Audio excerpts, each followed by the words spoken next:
You have a current source and you have a parallel internal resistance. You can convert it to a voltage source. Then you know how to do it.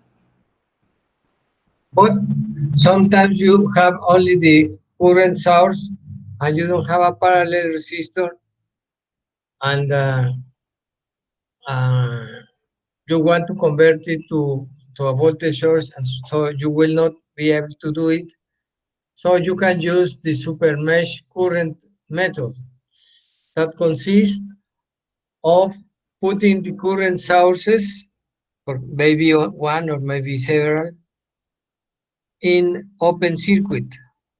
You know, you disappear it for a moment and then leave the circuit without the sources and do the Kirchhoff analysis to the, let's say, to the old circuit around, and then reconstruct the network, put the current source, and make the analysis of current in one node and complement the questions that you need. Okay, so I will, ya están viendo la presentación, no, todavía no, no, ¿verdad? No.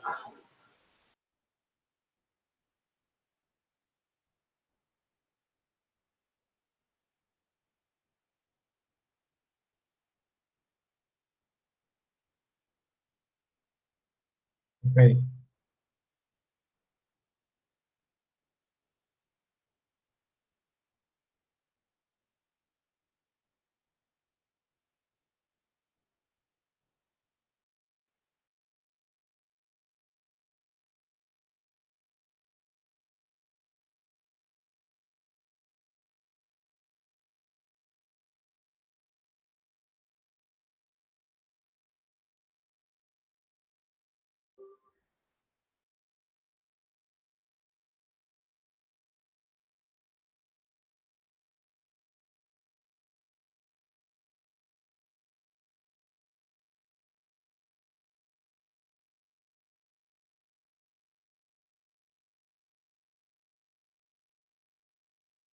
Is the super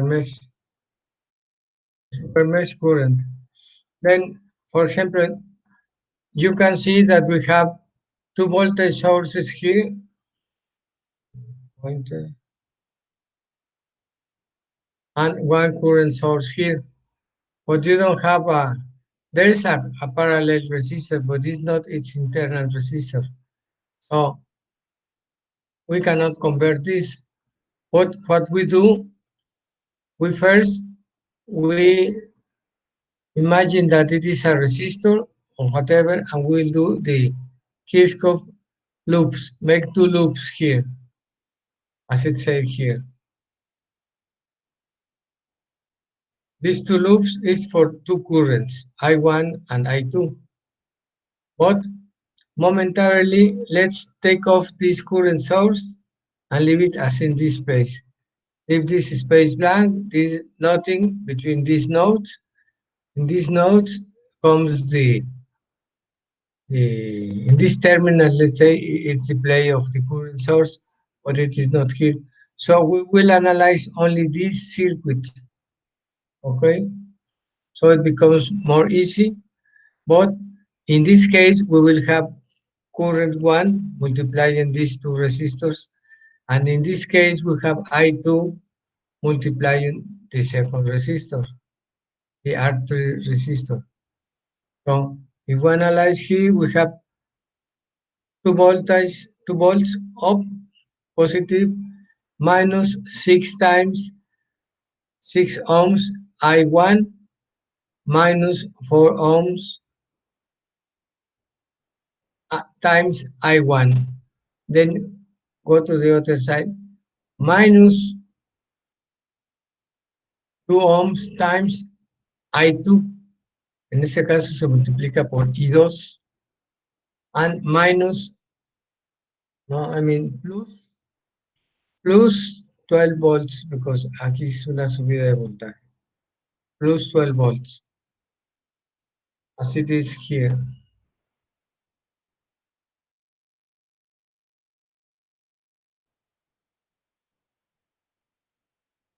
So we have the equation here, 20 volts minus I1 times 6 ohms minus I1, or minus I2 times 2 ohms plus 20 volts. Okay, you summarize. Actually, if you do this analysis, you will find that it is the opposite, because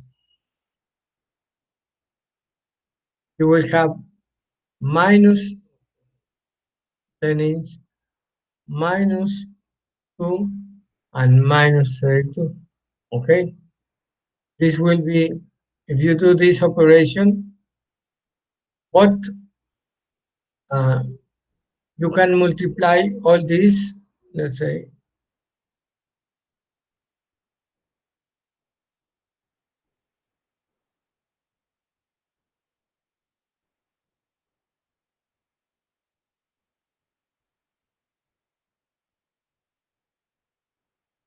times minus 1, so it will become all this positive.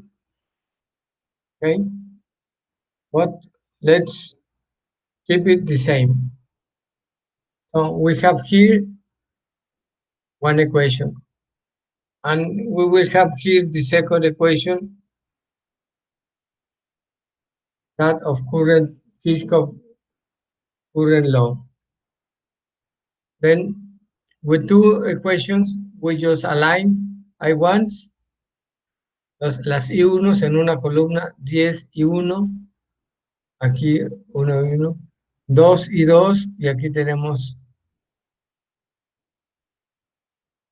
quitamos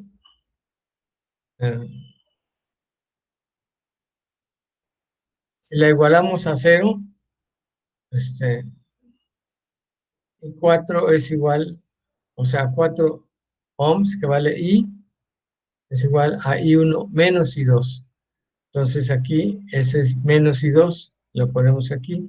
Entonces nuestra matriz de determinante, que es la de abajo, va a ser 10 más 2, abajo va a ser 1 menos 1, y la de los resultados va a ser 32 y 4, que se pone aquí, por ejemplo, para la primera, para I1 se pone aquí, entonces se multiplica por esto, da 40 entre 12, da 3.33 amperes. Y la I2 simplemente la sacamos despejando aquí, va a ser I1 menos I2, digo, I1 menos I, que vale 4, I1 que acabamos de sacar, y nos da negativo, menos 0.67 amperes es negativo. ¿Qué quiere decir? Que esa corriente va en sentido contrario a la que supusimos.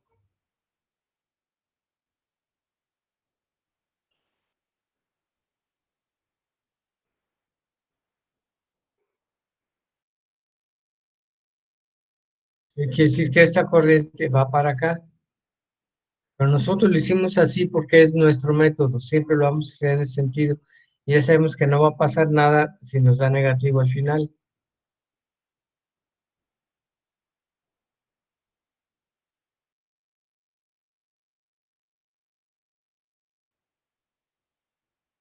Ok, no. Esto es otra cosa, ya esto no lo... Es una repetición de lo de Mesh, por eso ya lo pasamos. Lo que pasa es que aquí lo están haciendo, como le llaman, el format approach, en el que se van directamente a multiplicar primero todas las que van por I1, 8, 6, y eso lo suman, entonces va por I1, menos todas las que llevan I2, va a ser I2, va en sentido contrario. y esto va a ser igual a 4 volts. Aquí no la están poniendo en negativo porque ya no la están igualando a cero, sino que la están igualando a 4 volts. O sea, la suma de voltajes es igual a la suma de caídas, pero la de I2 es subida, por eso aquí va a ser signo negativo. Y en la otra también multiplican todas las de I2, que nada más son estas dos, y las de I1 la ponen con signo negativo aquí abajo, 2 y 1. Se resuelven las dos matrices. En este caso nomás está resolviendo I2, da 136 entre 140 y da 0.97. La I1 simplemente ya se sustituye en cualquiera de estas. O se pone, se hace la matriz, pero aquí no la tiene. Digo, el determinante. En el ejemplo no viene, pero no tiene ningún problema. La mayoría de ustedes tuvo bien el problema. Ese es la descripción. Y si tuvieran tres ventanas, tres loops, hacen tres corrientes y hacen tres ecuaciones, hacen lo mismo. De una manera muy, muy rápida se puede hacer esto, tienes esto. Y para esto les recomiendo usar ahora sí, el Matrix Calculator. ¿Ok?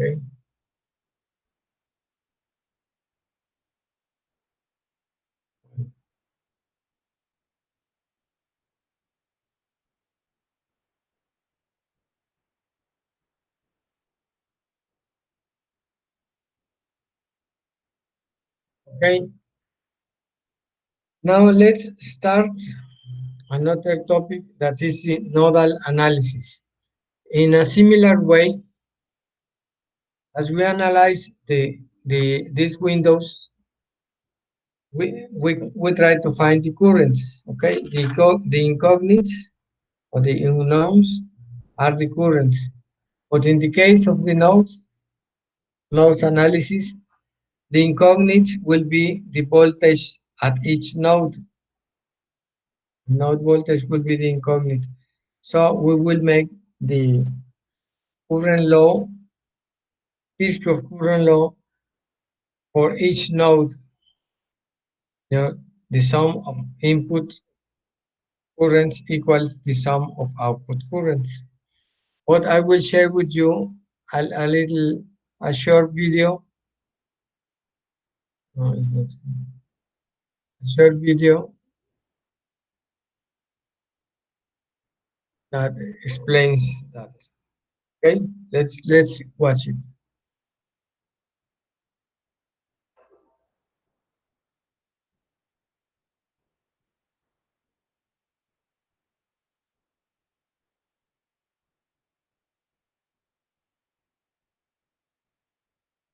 Mm,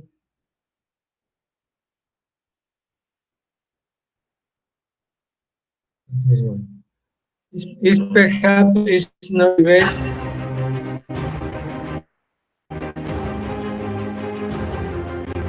But at the end,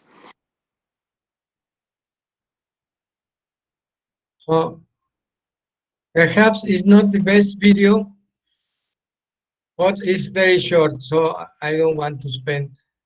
I have another which I will send to you of 32 minutes or somewhat larger that can explain better, but I shared later these other uh, videos. But this is just to watch now.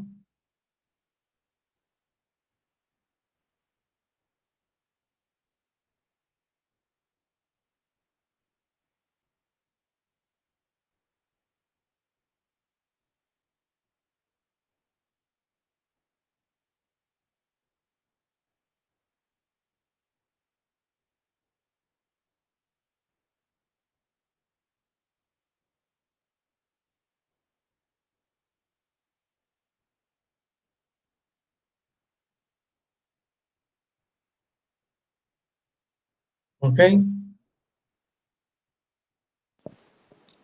Nodal analysis. Let's analyze the following circuit with the nodal analysis. First of all, what is nodal method or nodal voltage method? Nodal analysis is the application of the Kirchhoff's current law. If you remember, the Kirchhoff's current law states that the sum of all currents coming into the node equals to the sum of all currents leaving the node or going out from the node. So that's the equation. But the next question is what actually node means. The node is the point where two or more branches are connected. On our diagram, we can easily see two nodes. So let's name them. The first will be node 1, and the second node will be node 2.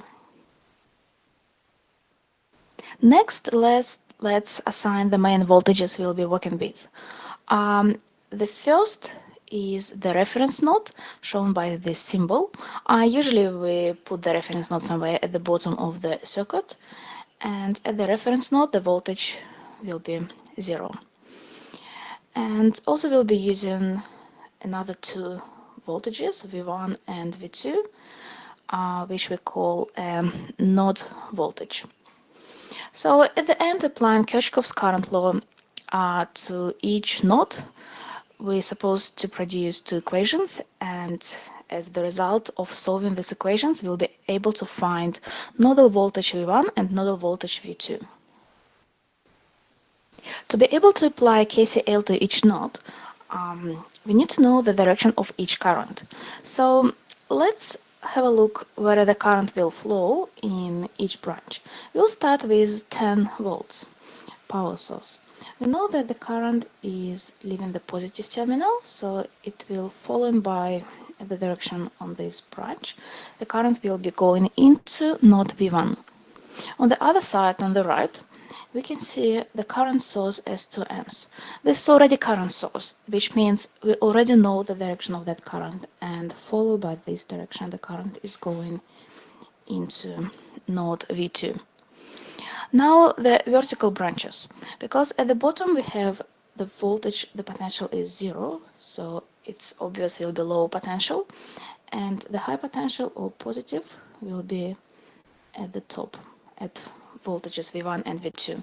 You know that the current flows from high potential to low potential in the resistor, so the direction of the current in these branches will be downwards. On the diagram, we can see that there is only one current left. This is the current between V1 and V2. Actually, it's probably hard to say exactly if the current will be going to the right or to the left. So sometimes in nodal analysis, you need to guess. But the most important is to be consistent and to use the direction of the current you choose. So let's assume for this example that the current goes from V1 to V2, so to the right. Now we have all the currents ready, but in terms of finding voltages V1 and V2, we need to express each current using Ohm's law. How to do this? So the current flowing through the resistor equals the voltage at high potential minus voltage at low potential.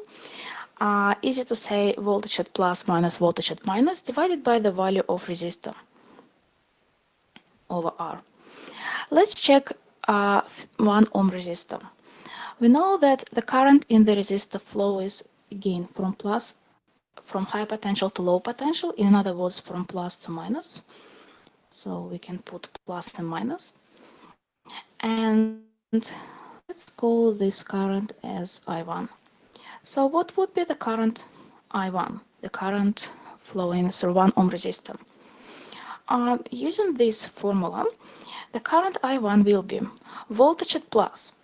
So let's check what voltage we have at plus, and that is 10 volts. So we put 10 minus voltage at minus.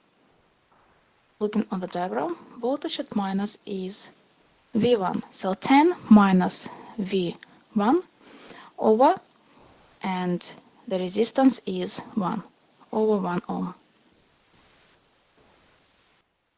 Following by the same method, we can identify the current in each branch.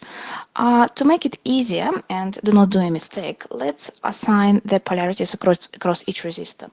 So for 1 ohm resistor, as we already said, that's gonna be plus and minus, so the current flows from high to low potential. Then going to 5 ohm resistor, just put plus and minus. 2 ohms, plus minus, according to the direction of the current. 10 ohms, plus minus, and 2 amps is the current already known. So before we start writing the total equation for each node, let's practice one more time and write the value of the current. Let's call it I2, the current between V1 and V2. So from the Ohm's law, current I2 will be voltage at plus. So what voltage do we have at plus? And it is V1, so we put V1 minus voltage at minus, and at minus we have voltage V2. Minus V2 over resistance, and it is 2 ohms, over 2. Now, applying KCL to each node and expressing each current through V1 and V2, we can write nodal equations. We have 2 nodes, so we need to write 2 equations. Let's start with node 1. So write the equation at node 1. To make it easier and consistent, let's assume that the currents coming into the node will be positive and the currents leaving the node will be negative. So the first current, I1, or the current through 1 ohm resistor, it's going into node V1, so that current will be positive. So what should we write? The current I1 equals to voltage at plus is 10 minus voltage at minus is V1 over resistance over 1.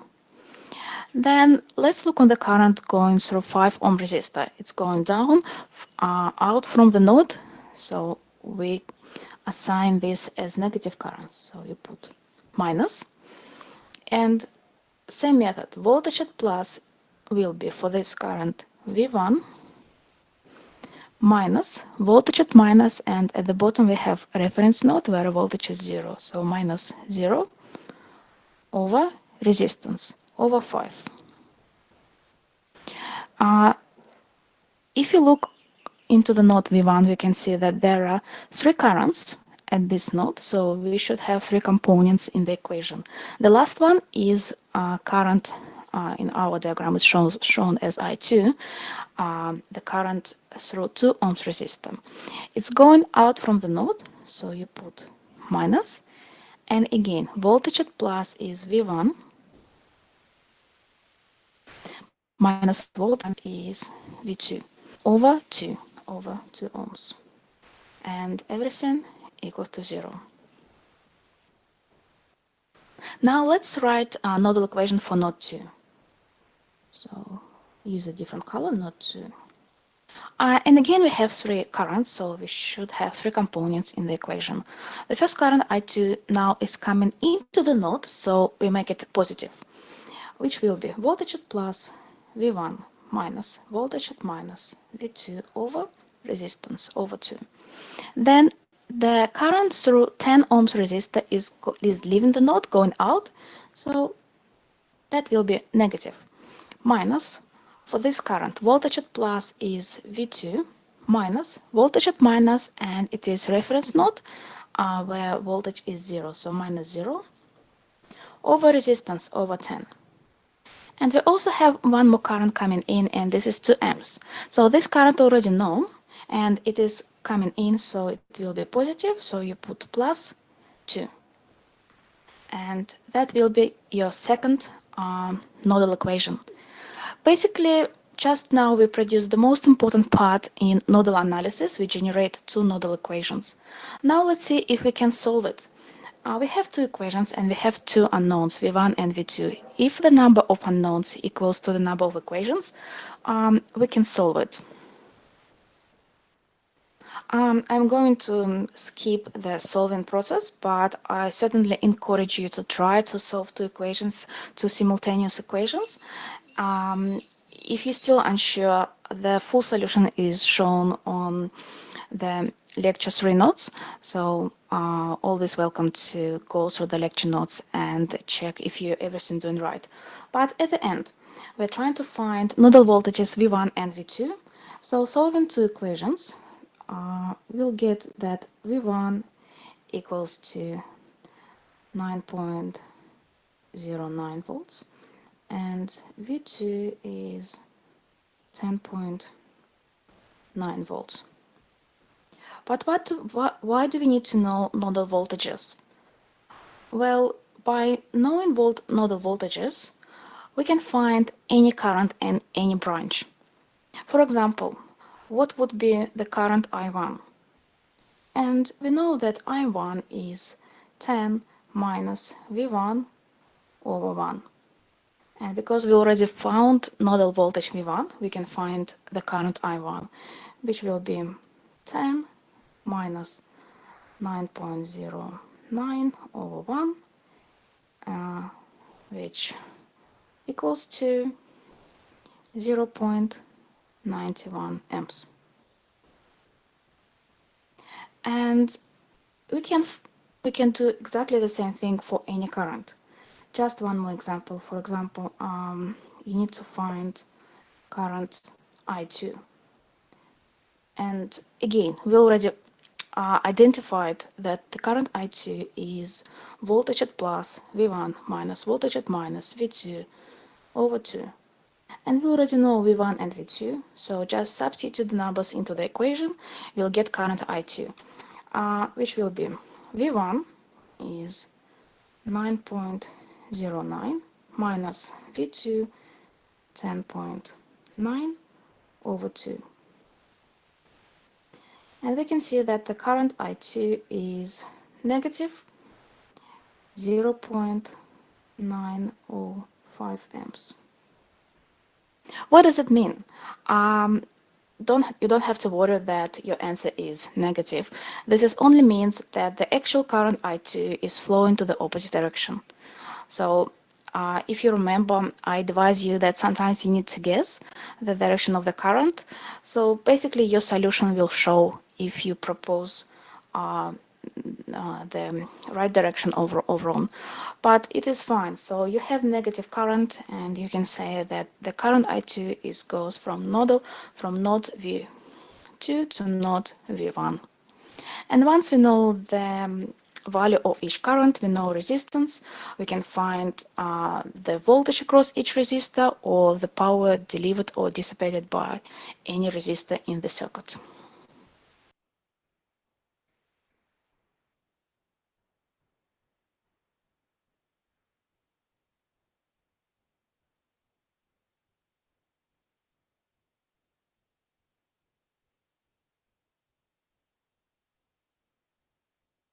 Okay, so as you can see, the node analysis is similar because you also have to obtain the equations. But while in the mesh analysis, you try to find the currents at each branch. In this case, the objective is to obtain the voltages at each node. Okay, so are two different situations, and these all are tools to analyze your circuits. You have seen that uh, we always use the previous technique. For example, here we are using the Kirchhoff current and voltage laws, which we are supposed to dominate at this moment. And then we also use very much the Ohm's law, which is the very first law that we saw. So it's always the application of the same laws. I will share with you again. Presentation.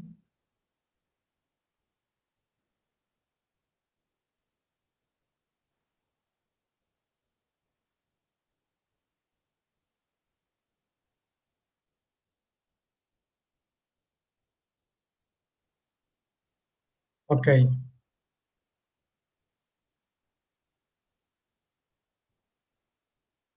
Here we have the, the procedure for nodal analysis.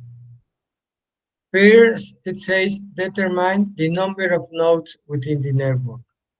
And it will be the number of nodes minus 1 because we are going to subtract the node that goes to ground. Yes.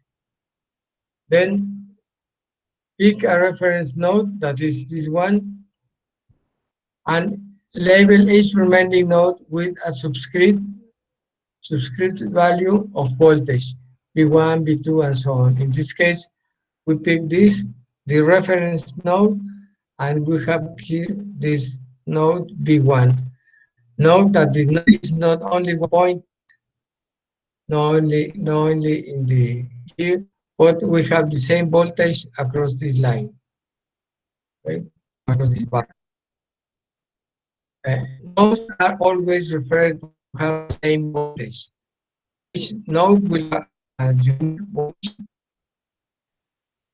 rather, even if it's 1 point, if this is a bar, it always will have the same voltage. So in this case, we only have uh, one node.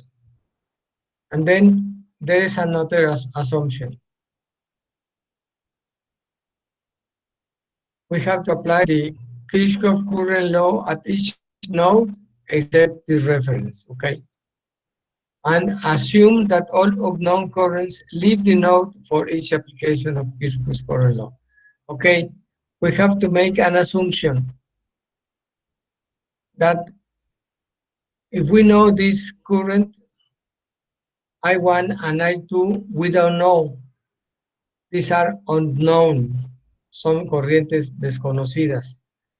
Y nos dice que las corrientes desconocidas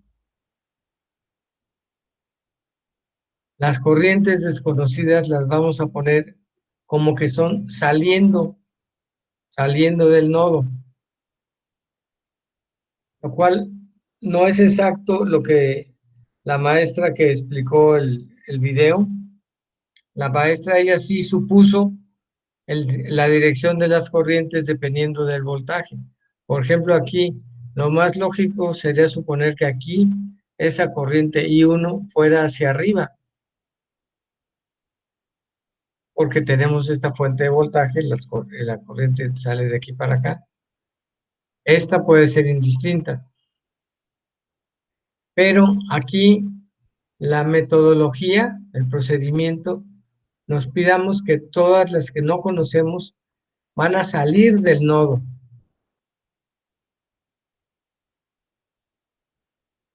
Dice, in other words, for each node, don't be influenced by the direction that an unknown current or another node may have had. O sea, no nos veamos influenciados por la dirección que de otra corriente desconocida o de otro voltaje pueda tener. Each node is to be treated as a separate entity. Cada nodo se va a tratar como una entidad separada, independientemente de la aplicación de la corriente de la ley de las corrientes de Kirchhoff en los otros nodos. En este caso no se ve mucho porque es un solo nodo, pero por ejemplo, no sé por qué está tapado. Aquí hay varios nodos. Los otros son nodos. Ese es el supernodo. Va a ser similar a la super mesh.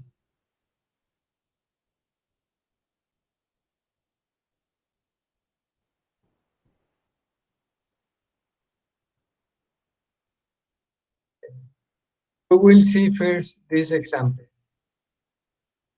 And I think we don't have much time now. We will just do the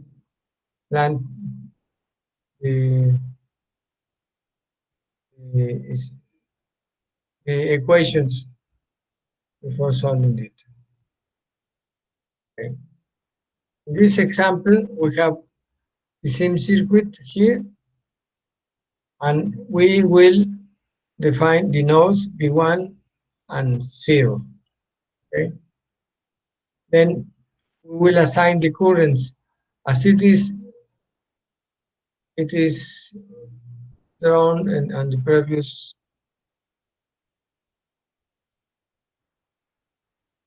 This is 1 amp comes in.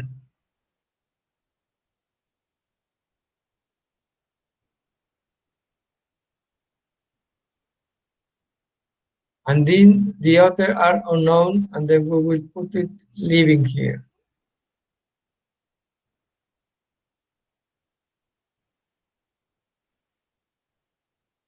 And this also will be living here.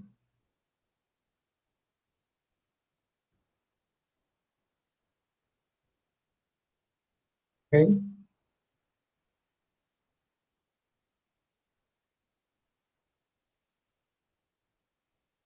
And you got steps 1 and 2.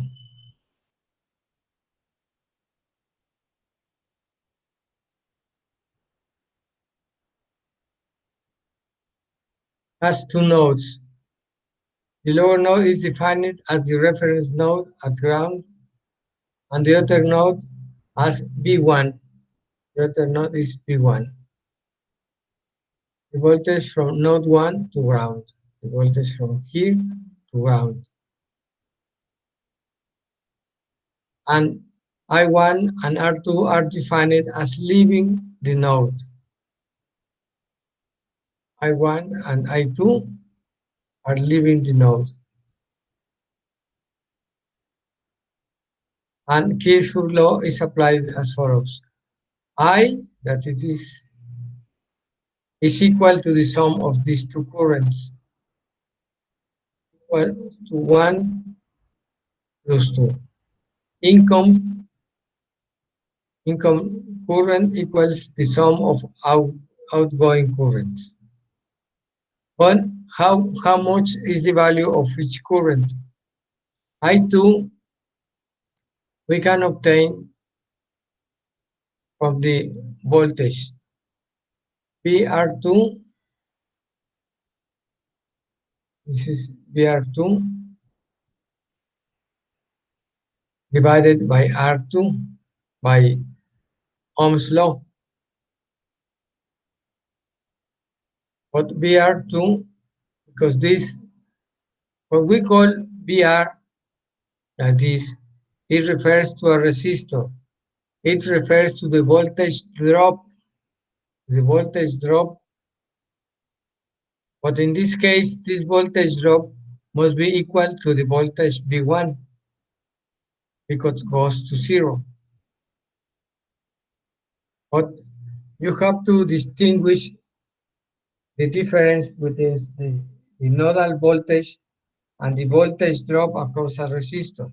Remember, in the exam, many of you, and I put you half a point, calculated the voltage divider. I was asking the voltage in the nodes, and the equation resolves the voltage drop across a resistor. So you have to subtract from the upper, for example, it was 120 minus 6 volts will be a voltage drop, a voltage in a point.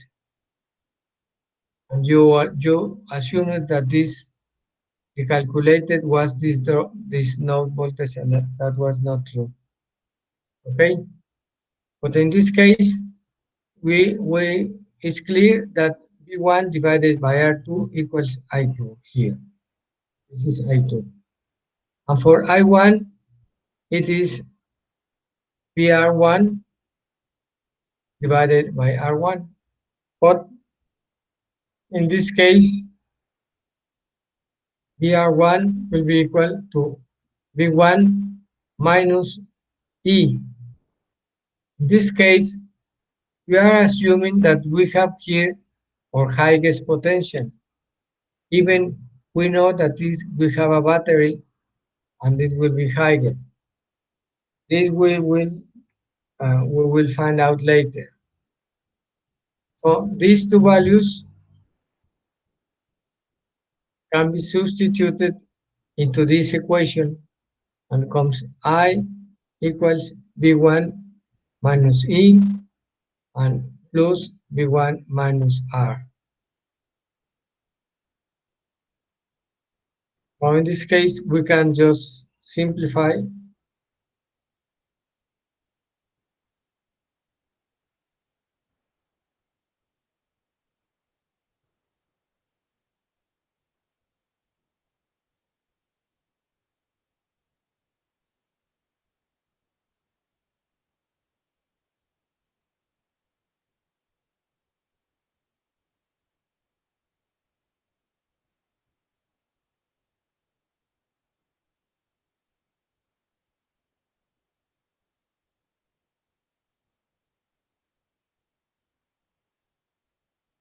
Well, divided by R1.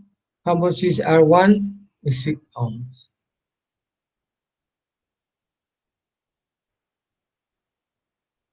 Minus E, which is 24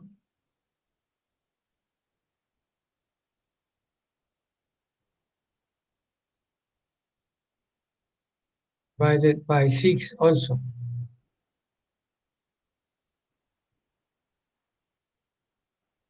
So E equals. And this will be plus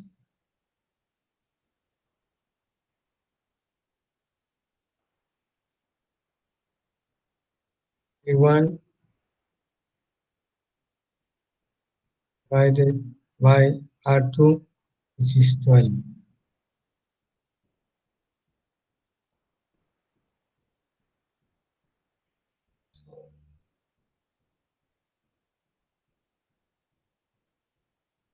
But we know that I equals 1 amp.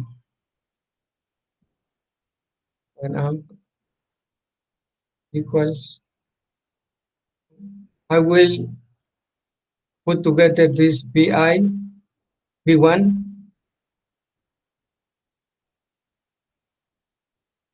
multiplied by 1/6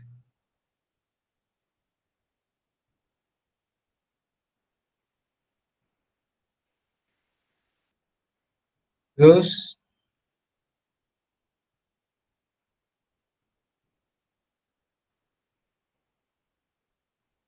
1/12.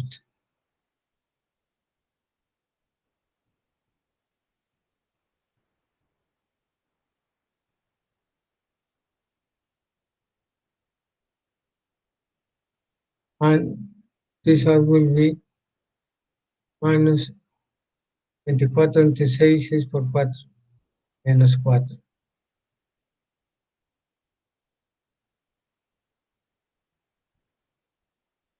Aquí va a ser 5.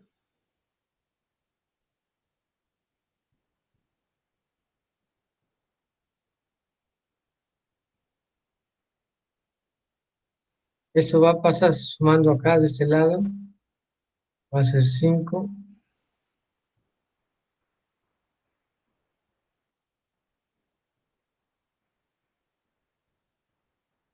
Y eso va a estar dividiendo.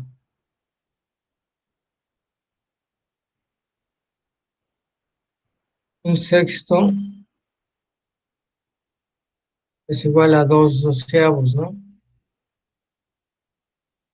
Más 1 va a ser 3 doceavos.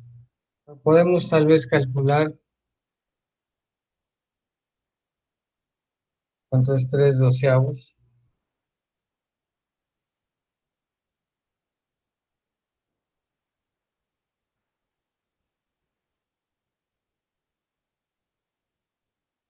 Es igual a 0.25. E1 igual 5 entre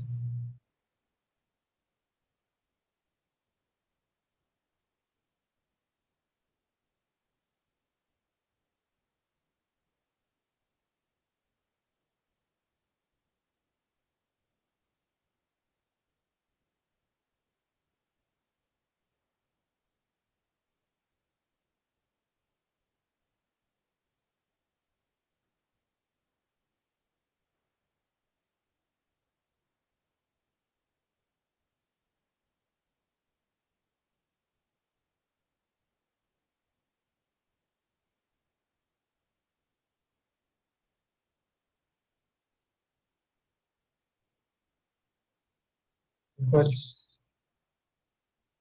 20 volts.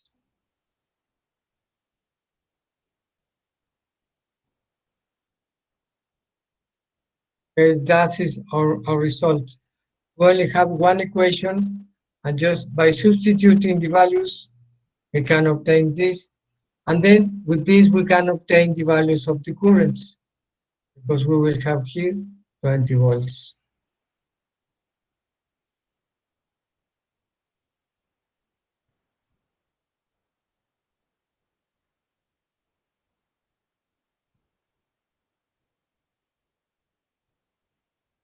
So in this case, we will do this operation.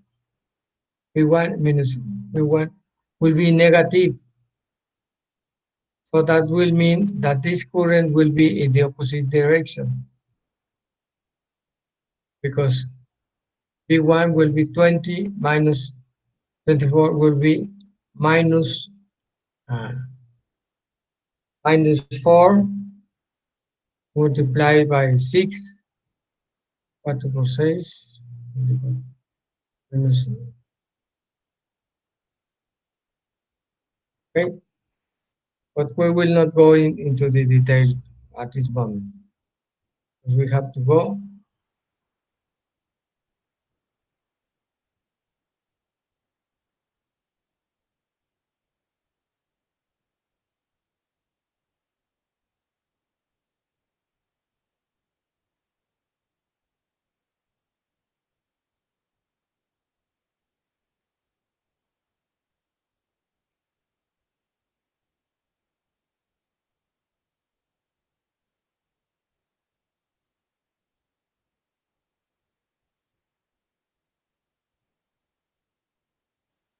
Okay, so any doubt? We will continue with this. Actually, I am taking time. Actually, we are starting today the third unit, and the third unit has to do with virtual instrumentation. But I want to finish this method, and also I want to see the theorems, which I couldn't see in the second unit. I will have to cover it here, and then we will mention only some applications of the virtual instrumentation. Okay, there is some material, and I don't have the software, uh, but I will let you know later. Okay, so have a nice afternoon, and I'm leaving now. Teacher. Bye, teacher. So, Bye,